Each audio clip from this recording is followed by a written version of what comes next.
Hello, my name's Emily. Welcome to my channel, or welcome back to my channel. And today I want to talk about how getting beta reader feedback is so much harder than I ever thought it was going to be. In December last year, I sent my YA fantasy book to beta readers for the first time, and I was not emotionally prepared for what would happen next. This experience has really been a lesson for me in terms of knowing who to send your work to, especially when it's still in the development phase, and the importance of sending your work to the right person. There's definitely also a skill in knowing what feedback to incorporate and what feedback to let go, and to know what is not for your work and what you should be taking on board. But also in general, just dealing with the emotions of reading feedback on a work that, you know, has taken a lot of blood, sweat and tears, and is really like a baby to you. So before I get into the nitty-gritties of the experience, I'm going to break down kind of what my game plan was with sending my work to beta readers. So I know that some people are probably going to look down on two of the beta readers that I chose, because one of them was my sister and the other was my sister-in-law out of the 4 beta readers that I had. And I'm fully aware that they were never going to give me the harshest feedback. They were never going to give me, you know, super critical feedback from a writer's perspective, let's say, because my sister is 18 and my sister-in-law is 21. So that was not my goal in sending my work to them. My goal in sending my work to them was really to get a sense of what the target audience is going to feel reading the book. And at this point in writing this book, I don't feel comfortable sending it to total strangers yet. So for me, this was kind of like a first step in showing it to another human being. So it is nice to show it to someone that you know is probably going to give you a lot of positive remarks as well, because I think just for my own confidence, I knew that that's something I would need just to find the strength to show it to anybody else beyond that. So I am fully aware that they were never going to give me, you know, the most critical feedback ever, but there was still a lot of value in showing my YA fantasy book to them, because they pretty much are the target audience. Both of them read a lot of YA fantasy already, just in their own interest, and my sister especially has studied English literature in school, so she's very familiar with, just enjoying kind of picking pieces of literature apart. So I knew that I was going to get useful feedback from them as well. And basically the feedback they've given me has mainly been around where is the plot kind of dropping a bit, where do I need to pick it up more in terms of the pacing. How is the romance, because there's a B-plot romance in my book, so how is that coming across? Is it cringy? Is it not cringy? Are they enjoying it? Does it feel like it needs to be more subtle and more yearning vibes? Or does it need to be kind of in the forefront a little bit more? So all of these kinds of things, really just getting a sense for what they, as kind of my little target audience selection, getting a sense of their reaction to the book as it stands at the moment. So their comments have obviously been really lovely, and whatever kind of areas of improvement that they've highlighted, it's been very useful and pretty easy to swallow, because they've also delivered it with a lot of sugar. So that definitely was the easiest part in terms of the whole beta reading process. Then my 2 other beta readers were really good friends of mine who are also writers and also kind of understand the boat that I'm in, because they're in the same boat. So really understand the craft of writing, have studied the craft of writing, have spent years working on their own manuscripts. So I felt like that was a really good place to go and get like the first real critique of the manuscript that I've got at the moment. And I'll tell you now that one of them is Dutch and one of them is German, and they know how to be direct. It's a stereotype, but it's a true stereotype. They know how to be direct, not rude, but just, you know, very frank about this needs to change, this needs to change.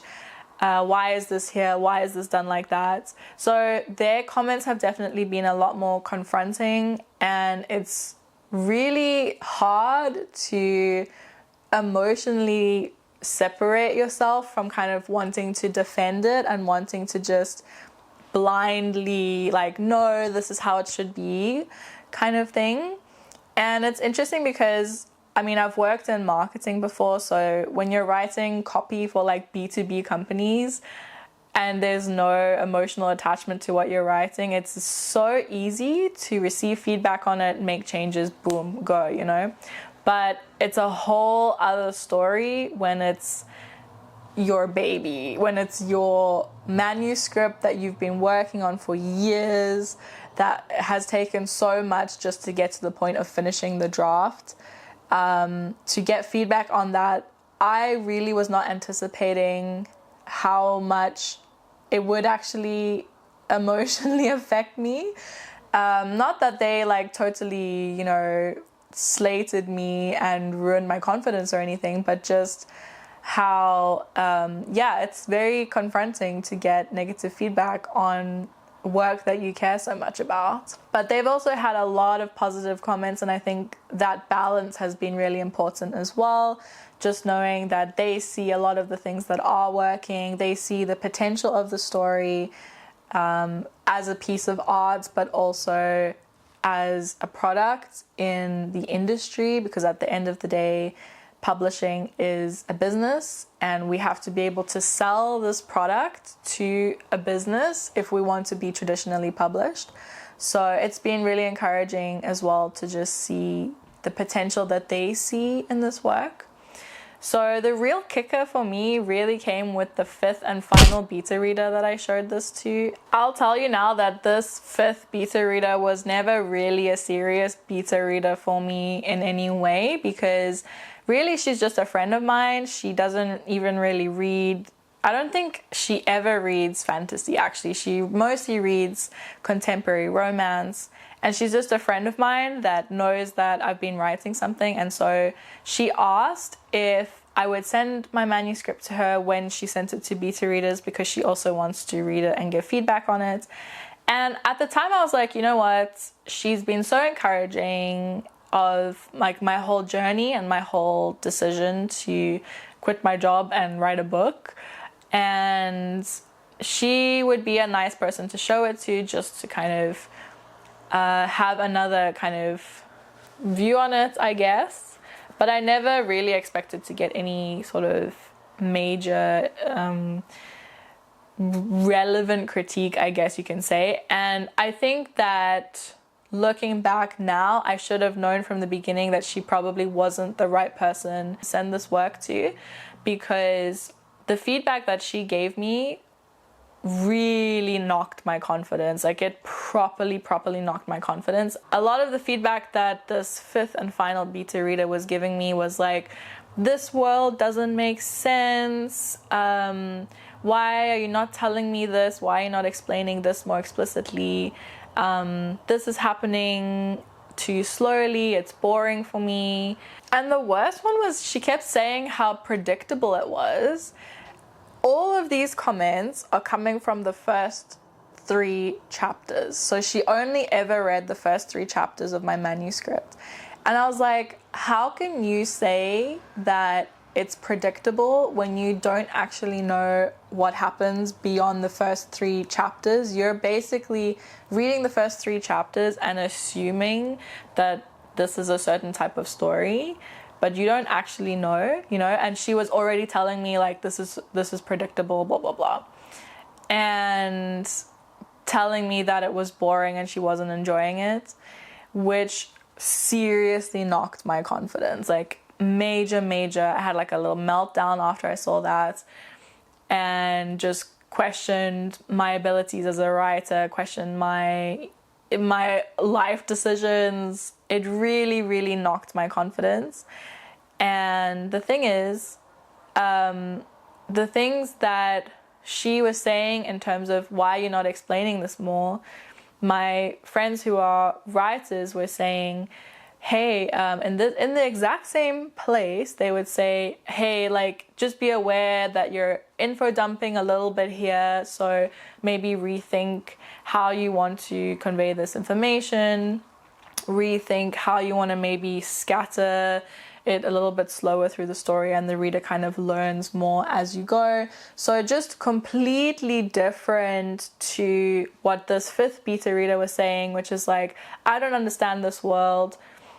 You need to explain it better. You need to explain more. And I think when I consider the fact that this person almost never reads fantasy and is used to reading contemporary literature where you open the book and you immediately understand the world, I had to make the decision to not listen to that feedback, which, you know, it's difficult, but I also know what I'm writing, and I also know my abilities as a writer, and I know that if someone is giving feedback like that after reading only 3 chapters and they're complaining about having to read it like it's some sort of chore, then this book is not for them. And that doesn't mean that this book is not going to be for someone else, because I know that this book is going to be for someone else. And it's okay that she didn't enjoy it. It's okay that this wasn't for her. And I kind of had a moment where I was like, you know what? This is my book.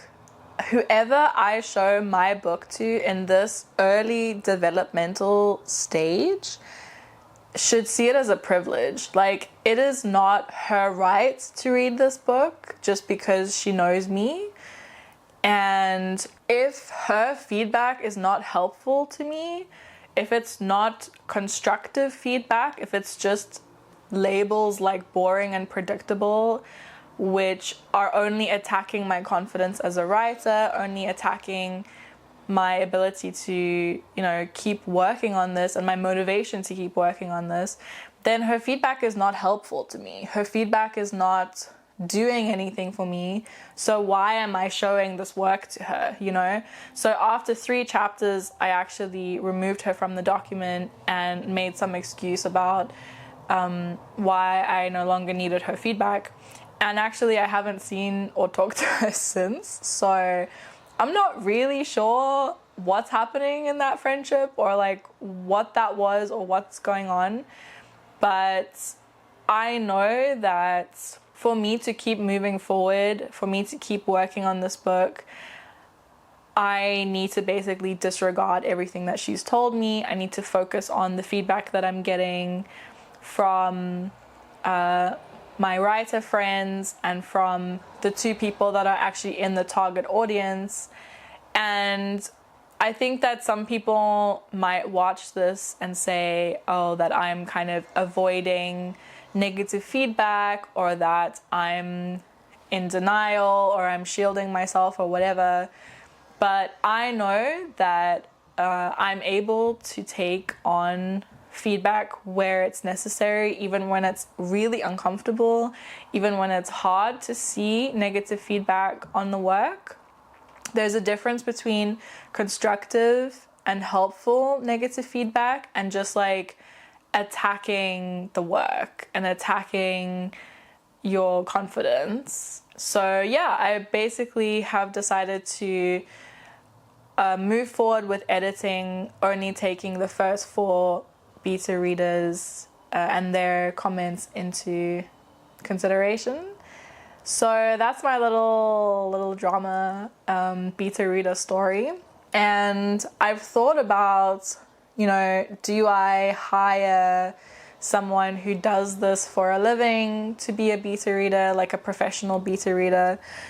I've thought about whether I want to do that or not. And I think that's definitely a very viable option to get ready for approaching agents. But I've kind of decided that I'm probably not going to do that. So we'll see whether that ends up being the right move or not.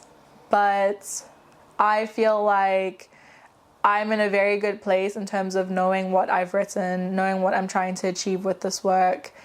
And I'm very happy with the changes that I'm making now as I'm working through the feedback that I'm getting from those 4 beta readers that I mentioned. I really, really respect the 2 writers that I talked about, and I think that the feedback I'm getting from my sister and sister-in-law, coming from the perspective of the target audience, is also really helpful. So, someone might, watch this video and say that I'm not exposing myself to enough heat, I'm not exposing myself to enough negative feedback. Perhaps, in terms of like someone objective who I don't know, which is what you would get if you paid a professional beta reader. But I really feel like if I get to the point where I'm getting rejections from literary agents and like something is clearly not working, that is probably going to be the time when I approach a professional beta reader. But until that point, I feel pretty confident in the beta readers that I have right now. And yeah, I'm going to be continuing to work on the feedback that they're giving me, even though it's really hard. But there's enough positivity there as well that's telling me that I'm moving in the right direction, that 90% of the work is done. The changes that I'm making now are not so foundational that I have to completely scrap the story or I have to start again. The changes I'm making are superficial enough that I think I will probably be ready to approach my first batch of agents before the summer. So if you are also receiving feedback from beta readers and you have some thoughts on it that you want to share with me, feel free to leave your thoughts in the comments or just your experience of what it's like to, read the comments, and wish me luck as I keep editing based on the comments, and I will see you in the next video. Don't forget to give me a like and subscribe if you want to join me on this journey, and I'll see you next time. Bye!